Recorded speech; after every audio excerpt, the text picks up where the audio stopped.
আমি বলেছি আমি আর রাজনীতি করব না। এই রাজনীতি করব না, রাজনীতি করে কি হবে, কার জন্য রাজনীতি করব?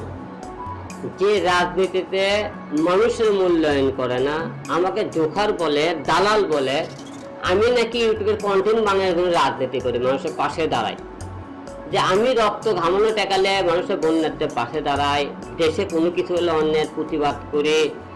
স্বৈরাচার আওয়ামী লীগ সরকার তখন ছিল, তাদের বিরুদ্ধে প্রতিবাদ করেছে। এখন এক স্বৈরাচার বিদায় করতে আরেক স্বৈরাচার লোকের জন্মগ্রহণ করতেছে, বিএনপি ক্যাডার বাহিনী জন্মগ্রহণ করতেছে কিছু।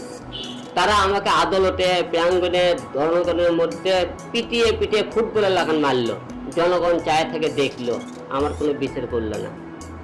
আমি কার জন্য রাজনীতি করবো? এই দেশের রাজনীতি করে আমার লাভ কি? এই রাজনীতির দরকার নাই। কারণ আমি যদি মারা যাই ভাই, আমার মা বাপ এটিম হবি, মানুষের দরবারে ভিক করে খাইতে হবে। আমার তো এই রাজনীতির দরকার নাই। আমি আমার মাকে এটিম করে, আমার বউ ছেলেকে এটিম করে কতই আর মার খামো? আমাকে যে আরে মারতে চাইন 4 বার, আমি তো যে কোনো মারা যেতে পারতাম। তাহলে আমি এই লাশের খেলা রাজনীতি আর খেলবো না, এই রাজনীতি আর চাই না। আমি আমার মতো চলতে চাই। আমার সামনে যদি কোনো লোক মারাও দেয়, আমি আর কথা বলবো না।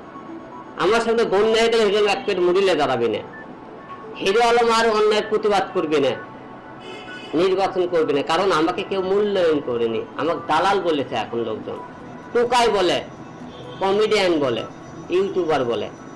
তাই এই লোক তো তাহলে রাজনীতিতে মানাই না আপনাকে, আপনাকে সমাজে মানা না, শিক্ষিত সমাজেরা। তাহলে আমি কতই মাল পাবো? সবকিছু ভেবে বলতেছি আমি রাজনীতি করবো না, এই জন্য রাজনীতি ছেড়ে দেওয়ার ঘোষণা দিচ্ছেন।